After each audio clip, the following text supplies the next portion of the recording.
Hey guys, welcome to a brand new episode of the Dubai Real Estate Podcast. I'm your host, Tahir Majithia.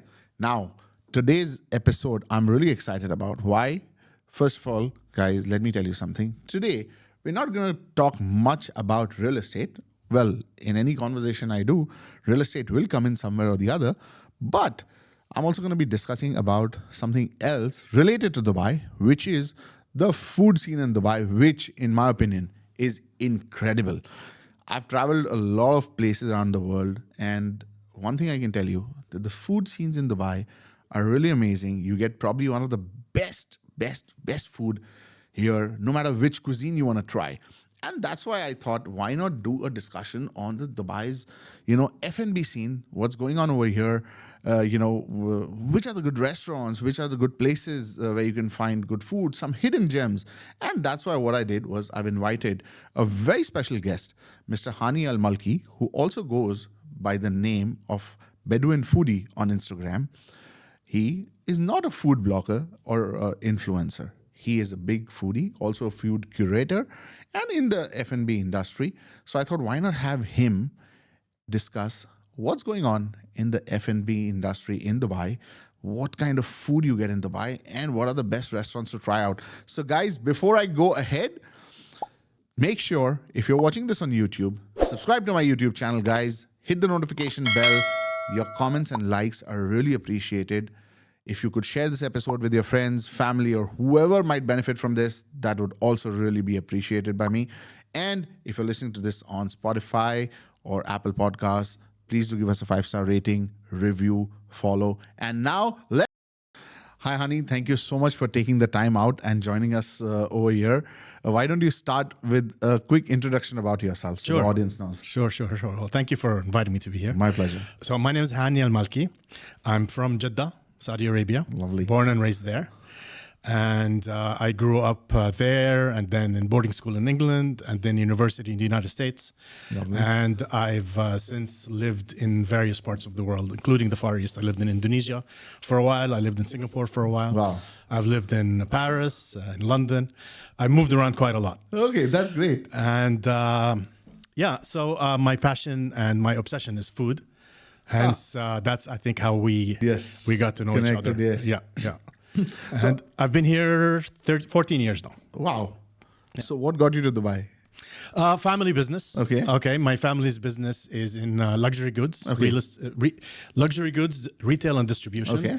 And we're primarily in Saudi Arabia, but we also have an office here. Okay. And when I moved here 14 years ago, it was the purpose was for business development. Okay. And Dubai is the regional hub for a lot of most companies have their regional headquarters here. So my job was to do that from here. Okay. To develop our business and to expand into different categories. Lovely. And so that's what brought me here. Okay. Yeah. And how did food curation come up? Okay, so my interest in food comes from my father. Okay. So I get that from my father, and I get the art and the photography and the artist part from my mother, from my mom. But my father was a major foodie. Okay. And so I'm the youngest in the family. So they used to take me with them on business trips to Europe. My father's business partners were in Switzerland and in Paris. So from a very young age, I was exposed to both fine dining and food in general because he was a foodie. So I have that in me since I was a child. That's great. I developed my palate at a young age, and I just have always had a keen interest in learning more and more. That's great. About different cuisines, cooking techniques. Maybe deep inside, I wish I was a chef, but I don't have the talent. So I took maybe someday. I took the next best thing. I write about That's great. That's great. Now, Hani, when we talk about, food and Dubai, right? The food scenes in Dubai are just going crazy by the day. Yeah, it's bananas. It's like,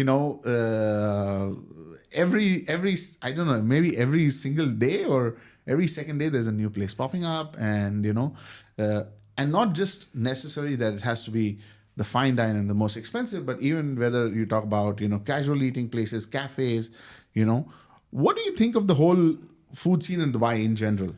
Okay, generally speaking, it's an incredible city Yeah. for food, and there are very few cities like that in the world. Yeah. Meaning, like, what qualifies a city as a food destination? There's two ways you can look at it. Yeah. One is it specializes in a certain cuisine. For example, you're going to go to Italy because they have excellent Italian food. Absolutely. But you're not going to go to Italy to have Chinese food or Indian food or Very things true. like that. Whereas a city like New York, London, or Tokyo will have obviously excellent local cuisines, but they also have incredible everything else. Yes. So Dubai fits in the latter. It's one destination you can go to that has the most incredible variety. I mean, they say we're 100 plus nationalities Yes. living here. There's a restaurant representing probably each one of those 100 plus nationalities. Yeah. So it's a place where you can go to. It's a one city destination where you can have multiple cuisines. Yeah. And we were talking earlier, it's from street food all the way up to fine dining. Yeah. So I'll give you. We used earlier. We were talking about the example of Indian food. Yeah. I mean, you can come here and sample some of the most incredible Indian food Absolutely. without having to go to India. Yeah. And, Absolutely. And you can have Northern Indian, Southern Indian, Eastern, Yeah. all in a types. 10 minutes drive. Yes. There's not many absolutely. places in the world that you can do that in. True. The same applies. You can have Jordanian food. You can Yes. have Lebanese, Syrian, really everything. Yeah, I mean, Yemeni, look, 100%. 100. Like when I came here, I literally didn't know what the difference is between, say, Lebanese food or Yemeni food and Jordanian food.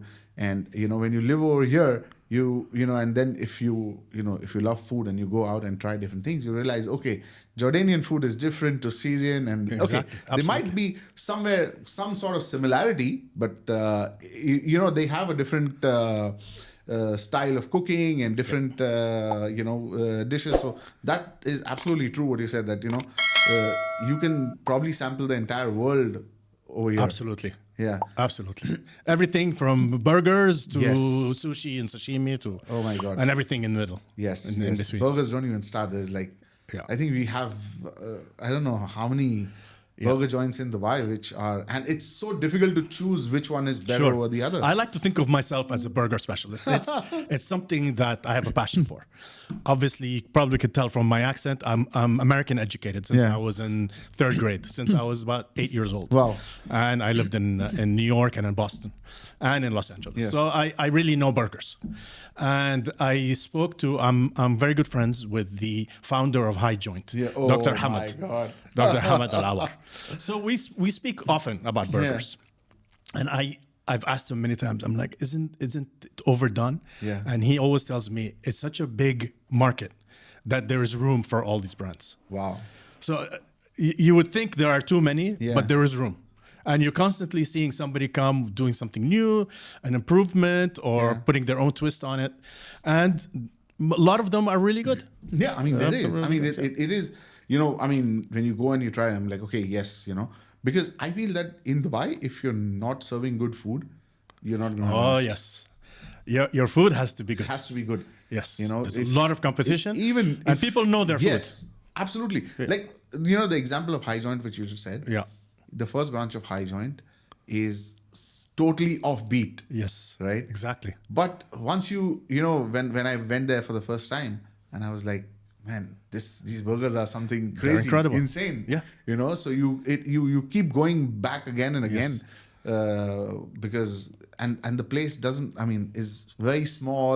It's Nobody tiny. would say If people don't know about it, it's a small counter with maybe Exactly. 4 seats and barely any room. Barely any room, And it's but incredible. from there. Yes. Yeah. Grew a legendary brand, Yeah, and yeah. Now it's one of the best brands, Dubai. Yes. Dubai homegrown brands. Absolutely. Yeah. Talking about homegrown brands, we're seeing a lot of homegrown, F&B brands coming up off lately. Yes. Which are doing some really good stuff. Absolutely. And some of them have also started expanding globally. Yes. What do you think of this trend going on? So it's the evolution of a culinary scene Yeah. or the culinary world of a city. It starts out, like what's happening in Saudi now. All the big international brands are coming. It's what Yes. happened in Dubai 20 years ago. Yes. You get all these international brands coming, and then slowly it'll develop into local homegrown concepts Right. that will be as good Yeah. and even better. And then they'll go overseas. So Right. so it's a beautiful thing to see. It's something that I always like to say. I support local homegrown brands, and so should you. Whenever I post about Absolutely. it, and you know what? Our guys and gals are pretty good. Yeah. I mean, Orfali Bros Bistro, lovely. #1 restaurant Yes. in the MENA Yes, region, yes, 2 years in a yes, row. Beit yes, Mariam, yes. incredible, Michelin recognized. Yes. We have quite a lot of those. Yes. We have a lot of Iranian restaurants, a lot of Indian restaurants amazing ones. that are homegrown brands. Yes. True. I mean, some of the homegrown restaurants I feel are far better than even the international ones. You know what it is also? Yeah. It's because they're owner operated. Yes. The chef themselves is there. Yes, Chef true. Salam of Beit Mariam. Yes. She's there. She welcomes you like True. it's her home. True. Same with Orfali. Every time you go to Yes. Orfali Bros Bistro, the #1 Yes. man, he's there He's there himself, himself. and his 2 brothers. Yes. That's the difference. Yes. An international brand will come. The main guy is overseas. Yes, that's true. So you have people here executing On what he behalf, wants. right. But here you have the main person themselves Yeah. doing the execution. True. And they're there to take feedback from you Yes. That's very and to true. learn. And then in many cases, they'll know the local palate or the local taste Yeah. more than a chef who's in Paris or London or Tokyo or wherever they may be. True. Not that those restaurants aren't amazing too. They are amazing. Agreed. Yeah. Every restaurant has its place and has Of its course. customer. Let's Yeah. But where do you see this thing? Like, do you think the entire F&B scene will grow even further from here? Because it just doesn't seem to be stopping. Yes. And in that, there is a danger. Yeah. Recently, we heard about the gentleman who's having a hard time paying his monthly bills Yes. for the restaurant. And Yeah. So what I always like to say is, do your homework, do your research before opening a restaurant. Yeah. Like any business. True. You're in the real estate business. Yes. You'll do a business plan, you'll do research, you'll find out about the location, the traffic, the flow, all of that. You really need to do all of that before you open a restaurant. Right. Recently, it was announced that the economic department has issued 26,000 eatery licenses. So licenses for serving food. Yeah. 26,000. New York City, with its 5 boroughs, has 25,000. Oh my God. Yeah. So we have more restaurants than New York City. And New York City is a walking city. So you can understand why there's a coffee shop or something on each block. Exactly. 26,000 restaurants in a city like Dubai, honestly, it doesn't make sense. Yes. Some are bound to, I don't like to use the word fail, not succeed. Right. Unfortunately. Yes.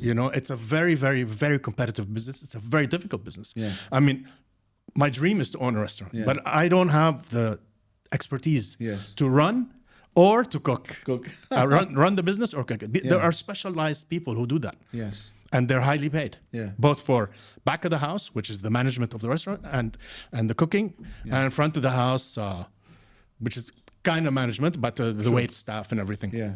So it's a very, very, very, very difficult business and very competitive. Yeah. So people need to put on the brakes, take a minute, really think about why do I want to open a restaurant? What's the purpose? Yeah. Are you in it to have fun? Do you want to make money?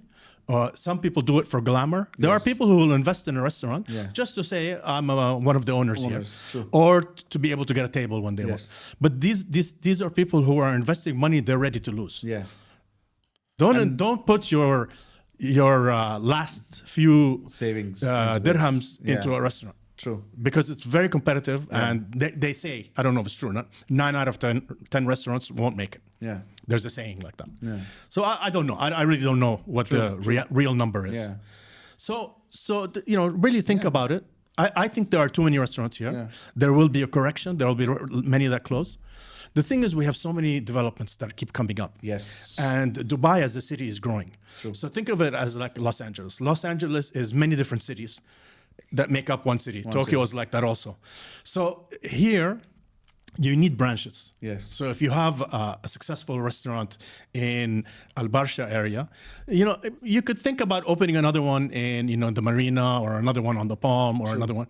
That makes sense. Yes. But to open just for the sake of opening, that doesn't make sense. Right. You know. And do you see any particular type of restaurants which are missing from the Dubai's food scene right now? Okay, interesting question.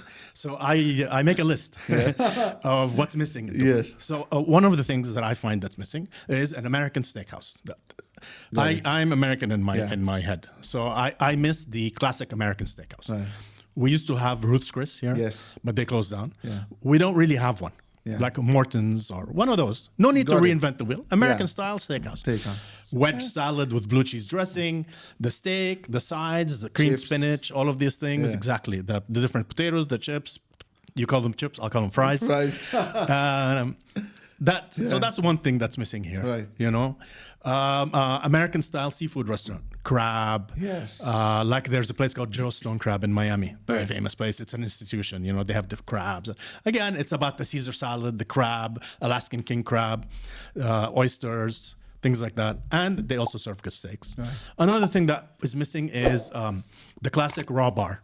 The raw bars, you can see them in Paris when you're walking. You Yes. see they have these. They're lined up with where they shuck oysters, Yeah, and they yeah, have fruits de mer. It's called. Sure. So the shellfish and all of these things. There's no place here really where you can go. You can sit behind the counter, Yeah. and you see everything, and you tell them, I want this, I want that. It's very prevalent in the United States, the raw bars. In San Francisco, there's a very famous one called Swan Oyster Depot. Okay. Probably the best one in the world. There's a wait of 2 hours Wow. to get into this place. There are some in Los Angeles, there are some in Boston. They're all over the United All over the States. world, yeah. I think that's missing here too. So you need to kind of like look and think about the market, and you'll find a niche, A gap. a gap. Somewhere. It does exist. Right. The difficulty is finding locations and operators. And so on. Big difficulty finding a good difficulty. location right now. Yes. Yes. It's very difficult, and also because of our alcohol laws. Yes. If you want to serve alcohol, you're limited to where you can look. Right. Not everywhere. Yeah. In Dubai is allowed to sell alcohol. I don't know if your listeners know or Yeah, not, yeah. but so there's that's an obstacle too. Right. And what do you think of, the whole culture of coffee shops, which has grown in Dubai, I think in the last 2-3 years? It's like, there's so many new cafes opened, Yes. right? What do you think of that? Look, I'm a coffee lover. So am I. Yeah. Yeah. Yeah. But again, there's Not- too many. yes. People are doing it for fun. Yeah. They think it's fun. I'll open a coffee place and, I'll make money. Doesn't work like that. True.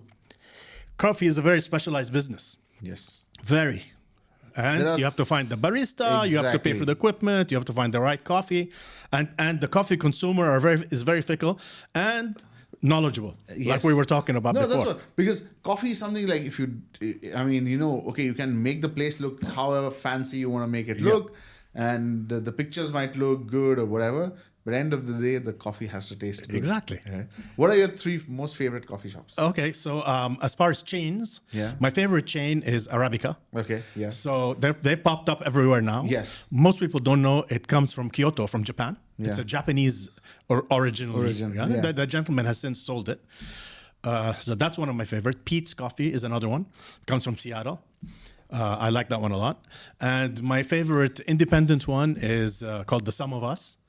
I used to live in the same building. Oh, so I would okay. have it every morning. Morning, yeah. And the roastery is called Enquire Coffee. Enquire Coffee, yeah. So those are my three go-to. Nice. But now you also do food curation, which is quite interesting. For, Yes. So tell us more about that. What exactly does food curation mean? Sure. So I was doing my Instagram for the last 9 years, just for educating myself and inviting people to come along for the ride that I've been going on. All along, my dream has been to be able to find a way to make a living or to get paid for what I do.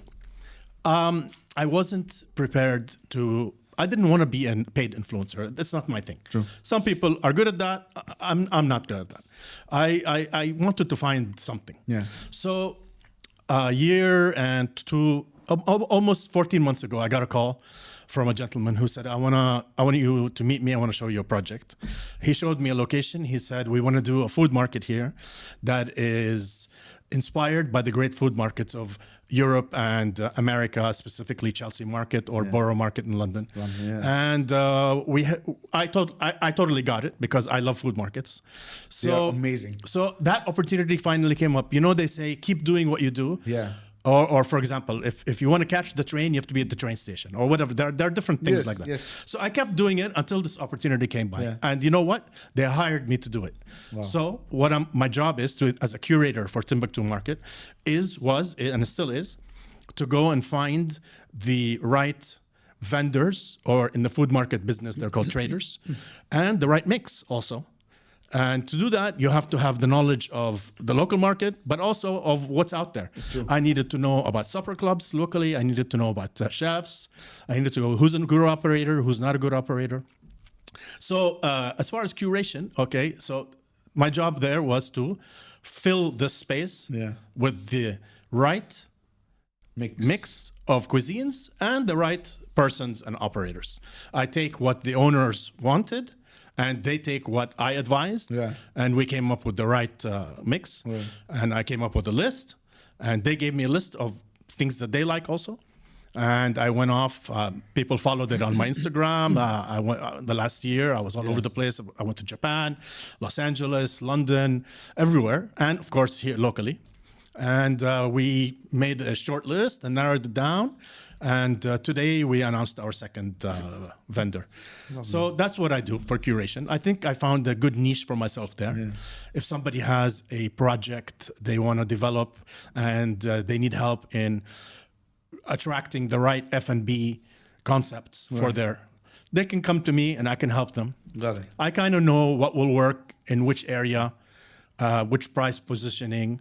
I help with creating the menus also, like at the food market. Part of the curation job is to make sure that each vendor sells foods that don't clash with other people. Okay. Or, for example, if they say we want to give this dish on the menu, I can say, you know what? I can tell you, I know people who don't really like it, or the taste is too salty, or this or that. Yeah. So it's kind of a broad thing. And I'll do as much as the owners will let me do. Lovely. So tell us more about Timbuktu Market, which you're curating. When is it due to open? So it's due to open in September. Okay. And it's a large space. All right. And it's inspired by the great food markets of Europe, specifically Borough Market. I think that is something which is actually missing here. It's missing here. It's missing here. But what makes it different than the existing food markets that we have in Dubai? The difference is when you go to Borough Market, the person selling you the thing is actually the guy. He's the chef. He's the guy cooking. Yes. And I like to give the example of Jum'a's kitchen. Jum'a is a British Iraqi gentleman who does Iraqi food. But he quit his day job a long time ago, and that's what he does. People come, wait in line to see him do the flip. He through his cooking and through his thing, he's promoting Iraqi culture, Iraqi traditions, everything good about Iraq. He told me, he's like, when I came into this, people would associate fighting and killing and things like that, and terrorism and things with Iraq. I wanted to change that, and really he succeeded, and it's a beautiful example to see. So we wanted to have that kind of touch, that kind of feeling in this market, where it's not only about the food. We wanted to have somebody who has the passion, who's been cooking at home. Yes. You know what? Let's give them their first permanent location. Right. That's where we want to be different. I'm really excited for this to come up. When you walk into a food court or a food market in Dubai right now, you're gonna recognize most of the brands there. Yes. It'll be a branch of another place. Somewhere. Yes, true. In our case, most of them didn't exist before, and the few that are being done by people who already have a retail or a restaurant, it's a special concept being developed for the market. Okay. In certain cases, I was forced to, and I wanted to pick someone who I know is good. An example of that is the person, I don't want to reveal the name because it has been revealed, but the people who are doing the Thai food, they're already here. Got it. Right? Yeah. So I wanted them because I know it's amazing. Yeah. But I also know that most people don't know it. Okay. It's a hidden place. Most people don't know. Lovely. So it's a combination of things that will differentiate Timbuktu Market. That's great. Now, talking about hidden gems. Yes. Right? You just mentioned the word hidden and it Yes. came with hidden gems. You know, Dubai as a place, especially when people are coming from overseas, right? Obviously, people have seen things on Instagram and they want to go to the most Instagrammable spots in Yes. Dubai. But Dubai does have a lot of hidden gems as well. Oh, it probably has more hidden gems than any other city Yes. in the world. Because those hidden gems, people really don't come to know, Yes. unless it's become popular on Instagram or something. Yeah. And, has some amazing hidden gems. Yeah. Any recommendations on people? I can tell you. Yes. The first step anybody should do is get to know JLT.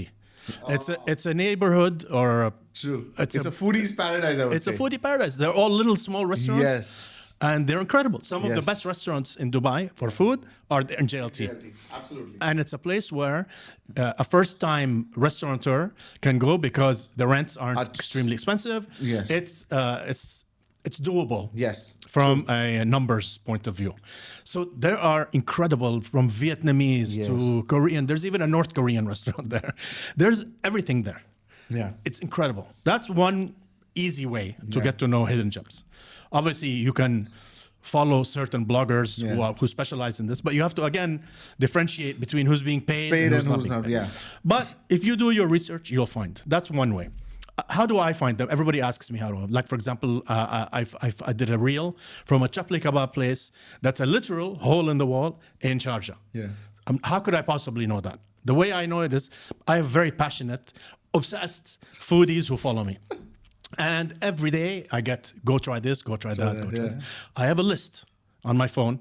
These are the called places to you try, have- to try, places to to try, try. yes. I'll go, and out of 10, one will be like, whoa, I need to write about it. Yeah. And this chapli kebab place was like that. I didn't know what chapli kebab.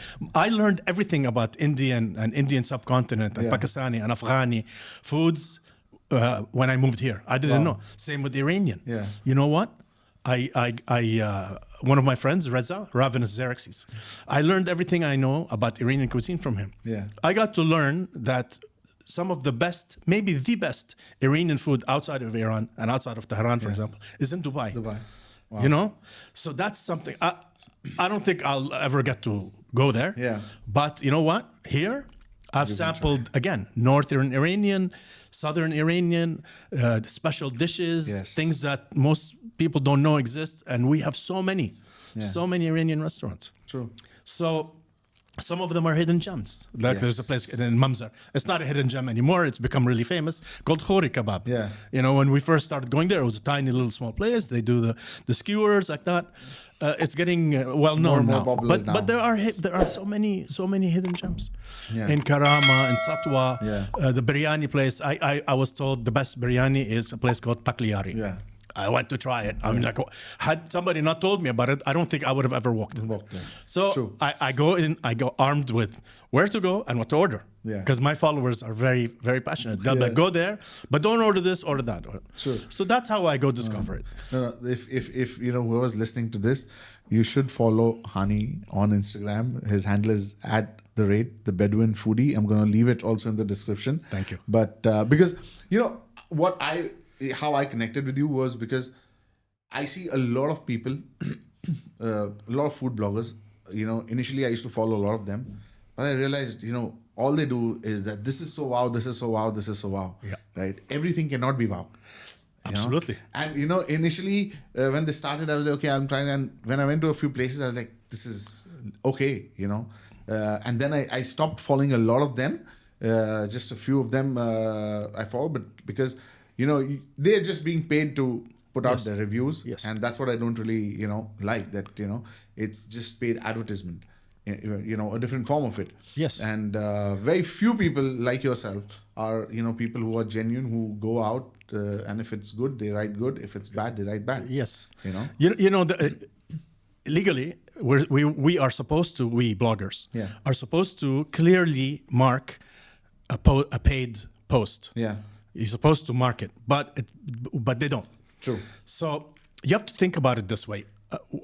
bloggers today and influencers, I don't like the word influencer, but bloggers and influencers today are the new media. Absolutely. So in the old days, people used to advertise in magazines and things like that. Today, it's all done through people like me. Yeah. And that's where brands, be it luxury goods or whatever, that's where they spend their marketing money. Yeah. So there is a need to communicate. I follow some. I know they're being paid. Yeah. But you know what? I do it entertainment to see what's Information, new. yeah. You know, whatever. And I've also been duped and disappointed. Yes. Yeah. So Yeah, everybody will fall for it. True. But it's up to you to know the difference Yeah. between this person and that person and what they do. Yeah. And what makes my account, or what differentiates me, is one day I could be at Chaple Kebab, a hole in the wall, and the next day I'll be at Oceano, Michelin star, Yes. with the chef in the kitchen. And I appreciate both equally. Yeah. I think I will give the love and appreciation to the person cooking that and the person Exactly. cooking that. Exactly. If it comes from the heart and with passion and love. I always Absolutely. like to make a distinction. I said there are some restaurants or some dishes or some foods where you have them and you can taste the love in it. Yes. Absolutely. That's for me the hidden gem. That exactly that's- is what a hidden gem is. Yes. You know, because that's the when you go and eat, the satisfaction you get in that meal is something else. It's like when I was at a high joint the first time, the little one we were talking about. I'm waiting for my burger. Yes. I look and I find these two guys right next door. And I was with my friend. I'm like, let's go check it out. It was a Afghani bakery. Yes, But it was right just next two to- guys. yes, with yes, this. I don't yes. even know what the name of the oven is. I know. And they're making, and I had the bread's bread. fresh. I'm like, wow. Yeah, the same things happen This with me. bread is so good. And it's And then- I think and it's then- like 4-5 dirhams or something. Yeah, like for that. a bag. Yes. And then he's like, try this one, had cheese in it. I'm Yeah. like, wow. I mean, the guy's doing it with pride and with love, and you can taste it. And it's such a simple thing as Yes. a piece of bread. True. No. That's right. Talking about the fine dine scene in Dubai, we have too many fine dining restaurants as well. Yes. Yes. Where do you see? Because sometimes I feel that yes, we have a lot of fine dining restaurants and some of the best in the world, and we're getting more and more, right? But sometimes some of these restaurants lack the experience. Yes. What's your thought on it?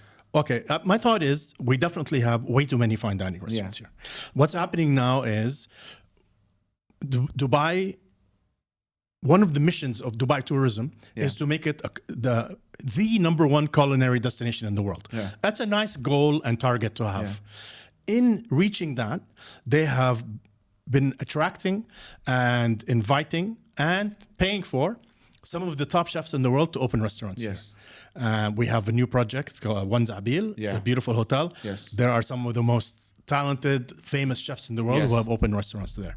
We have the Royal Atlantis Yes. with some incredible restaurants. We have the DIFC. We have Atlantis Hotel, one and only. They all have world-class fine dining restaurants. The problem I personally see is I don't think we have enough customers for it. Right. You know? True.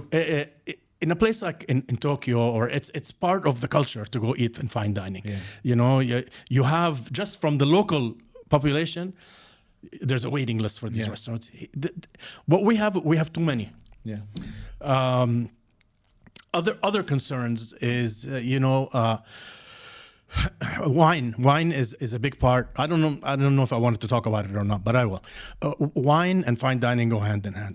Yeah. The pricing of wine here is not conducive to eating out many times a week in fine dining. So there's a pricing problem, and there's too many for the people, the customers of fine dining. Yeah. There aren't that many people. Right. You think there's a lot of high net worth and people here. There are a lot of. There are, yeah. Yeah, but not enough for fine All dining. these restaurants would be full. But there's a lot of people who travel for food. Yes. So if you look at it from that side, it makes sense. You can come. It's a way you can come to Dubai and have some very famous French chef like Anne-Sophie Pic, or you can have Paco Morales, a legend from Spain, or Japanese legends, and so in a way, I can understand. That's more for the tourism purpose. Yes, You than can come to the local a consumption. a city that has this kind of thing is Yes. Las Vegas. Yes. Las Vegas has a restaurant from nearly every famous chef in the Right. world. But Las Vegas has high rollers. They have casinos that are Yes. bankrolling these Yes. restaurants. They don't. They're not looking at the bottom line. True. True. They're looking at it to attract the right people. Yeah. So again, you have to look at it. Are we doing it as a standalone business, Yeah. or is it a means to an end? Now, from a foodie's perspective, right? What are the top 3 locations where you would stay? If I were a restaurant, you mean, or No, as a foodie you mean in the world? in Dubai. In Dubai, Dubai, yeah. Well, JLT for sure. Yeah. I want to say Sharjah, but it's not in Dubai. But there's a lot of hidden gems in Sharjah. Okay. A lot of like falafel, shawarma, things like that, Syrian, whatever. But there's a street here that I call Little Sharjah. Okay. And it's where Hashmi barbecue is. Oh my God. Okay, that Yes. street there. In Barsha. Yeah. Yes. Okay, it's not far from here actually. Yes. That street there has some of the best food in Dubai. Yes. True. Hashmi barbecue, incredible. It's Indian from East Africa. Yeah. It's African and it's Indian at the same It's time. something totally different. It's incredible. Incredible. You have next door to it, you have a Syrian butcher Yes. who makes food also. You can sit, you can have the best grilled meats, you can have the raw meats, Yeah. which is a big thing in the Levantine cuisine. Yes. Down the road, you have Mashawi Halabiya, Aleppo cuisine. They opened their main restaurant is in Sharjah. They've opened here. Okay. It's as good as the one in Sharjah.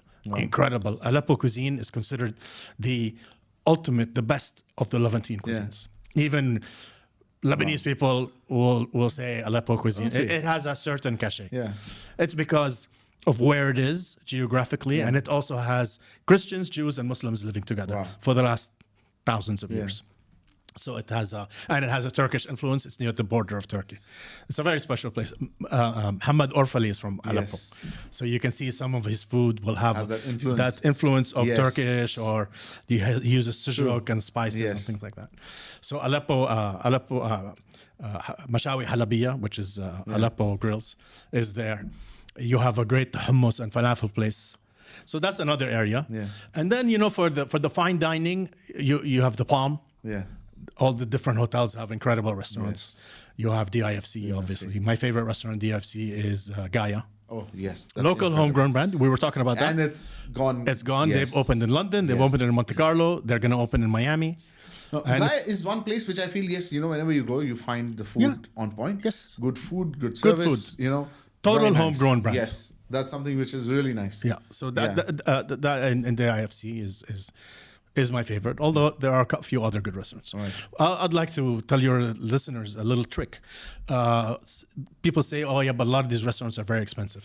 Look at the business lunch deal. Absolutely. Banger. It's incredible. You can eat Michelin-starred Yes. restaurant food for it's much cheaper than you would think. Much cheaper. You can have a Zuma meal or a Atelier Robichon meal for 130 to 150 Yes. dirhams. And It's the same food. It's not like they give you And inferior I food. sometimes feel that those business lunch experiences are far better than going there Yes. and in the evening or something. For sure. They're it's amazing. it's less stuffy. Yes. And you're there and you have this meal. And they have most of the Absolutely. good They'll dishes. have, absolutely. Yes. They'll have, Yeah. yeah. So you can be in and out of there at under 150 dirhams. In a restaurant that, if you go in the evening, will cost you at least 500 per person. Absolutely. At least.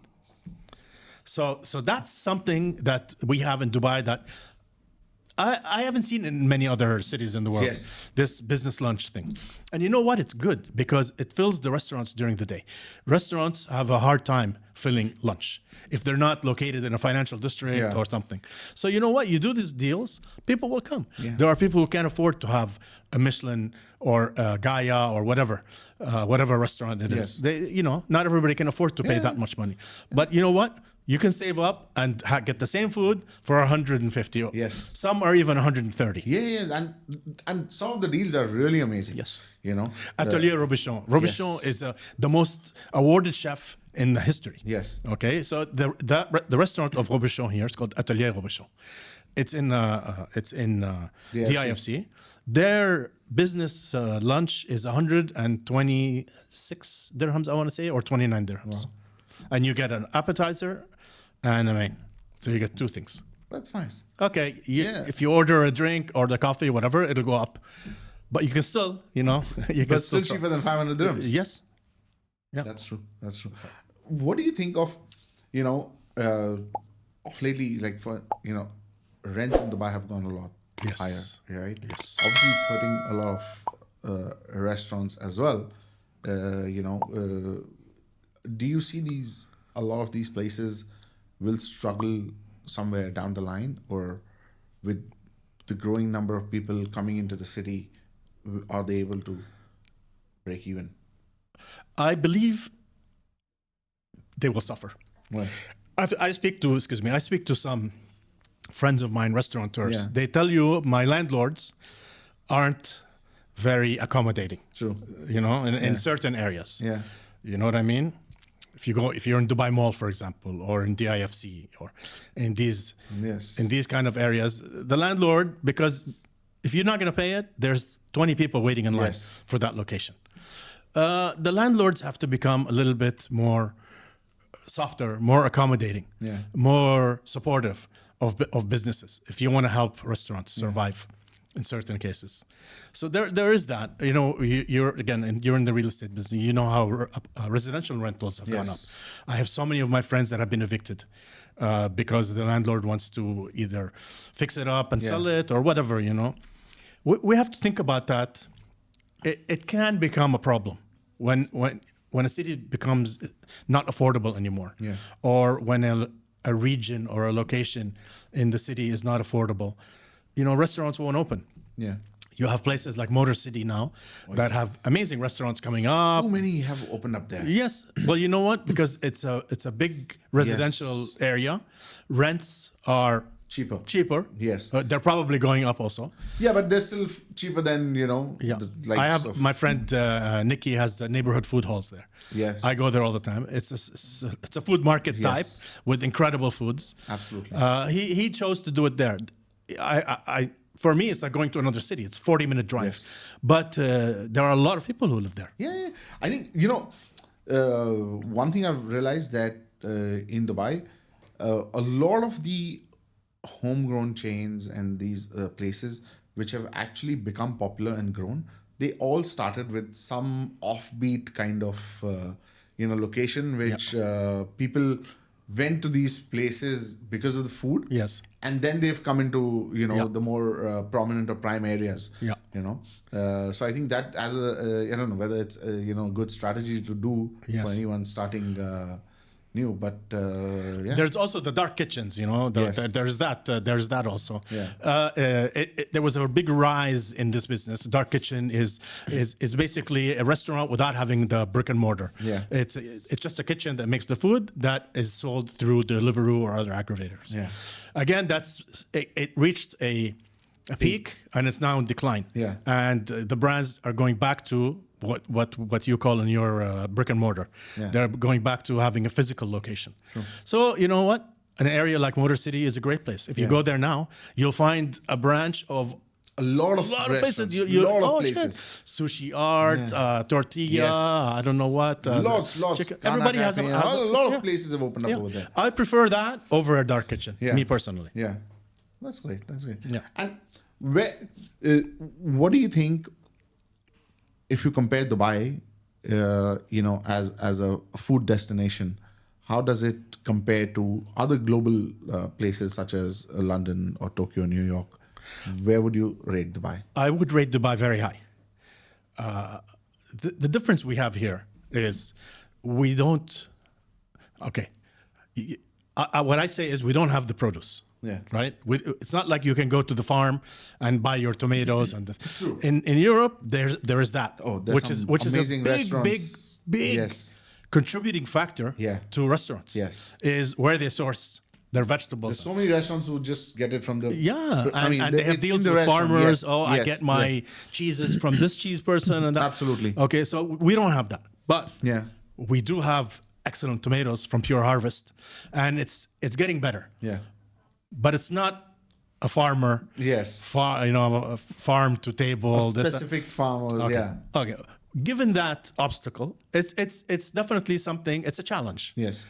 But we're able to deal with it, and Dubai is definitely up there with these other cities. Yeah. But the difference is most of the things have to be imported. Yes. Most of the raw materials and even the chefs, the labor, and all of that. So, despite this challenge, it's definitely up there. Yeah. And we were talking earlier, all these famous chefs have restaurants here. We have homegrown. Homegrown is very important. Very important. Yeah. And so that's being developed. I think we need to develop that even more. Yeah. But I would put it up there with the rest of the world. I mean, they've succeeded by making it one of the destinations of food destinations, of culinary destinations of the world. Definitely. But I'll always say our strength in Dubai is the regional cuisines. Yes. I called it ethnic cuisines, and one of my followers said, no, we don't like the word ethnic. I said, okay, so I'll call it regional cuisines. Yeah. And so that's what I think our forte is. Yes. You come here, the different Indian cuisines, the Pakistani, the Jordanian, the Iranian. Yes. This is where I think this is where the gold is. That is where you find a lot of amazing restaurants here, which probably, if you compare it to something like a New York or a London, you would have it, but not to the level of what Of course you not. find here. Yes. New York City does not have one good Arabic restaurant. They have many. Yeah. They have one great Lebanese restaurant. My friend has it. It's called I Lily. Okay. But nothing compared to what you find here. Yes. These little restaurants. Yes. I can almost guarantee you that we have better Indian food, better everything here. Yes. No, of course. Because when you go to the West and you try Indian food, it's kind of westernized. Yeah. But here you get the authentic taste. Yes. And same goes for a lot of other food, because, when you eat something here and then you travel to a place and you try it there, and I'm like, okay, fine. You get very similar to, this is similar. It's not something totally different. Yes. When you go to Iranian restaurants here, you're getting the sumac from Iran, the rice from Iran, the clarified butter is from Iran. Yeah. That's not the case in other places. In other places. True. Right? India is right here. Yeah. Jordan is right here. Lebanon is right here. I mean, so somewhere, they importing food from around the world also works somewhere, because then, if it's something to do with, say, Iranian cuisine, it's coming from Iran. Yes. If it's Japanese cuisine, it's coming from Japan. So, it's very difficult to get Iranian rice and stuff to the States, Yes. I mean, maybe it's there, I don't know, but you know what I'm trying to say. It's not as easy as here. Look, Dubai it grew as a trading hub. Yes. It's always been that. It's trading, importing, people who were here in the 80s and the 90s will remember Dubai Creek was full of dhows and boats, and they used to come in and out, and it's spices came in, spices left.